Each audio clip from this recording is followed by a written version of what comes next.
טוב, אנחנו אוכלים את הארטיק קראנץ' האהוב. ובדרך כלל מהביס הראשון כבר אמור להתגלות השוקולד הנהדר הזה פה, שבמרכז התמונה.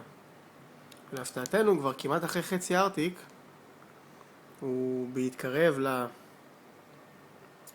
למקל שכבר נראה פה באמצע, שום שוקולד. זה מה שנשאר מהארטיק עד המקל. בשלב הזה כבר בבירור היה צריך להגיע ממש להתפרק לנו בפה כל השוקולד המנצ'י הזה שצמוד למקל. ניתן עוד ביס, נראה לכם כמה שזה ריק. הנה, שום דבר. כבר רואים את המקל. רק גלידה. רק גלידה. איפה השוקולד בפנים? קראנץ', מה קורה?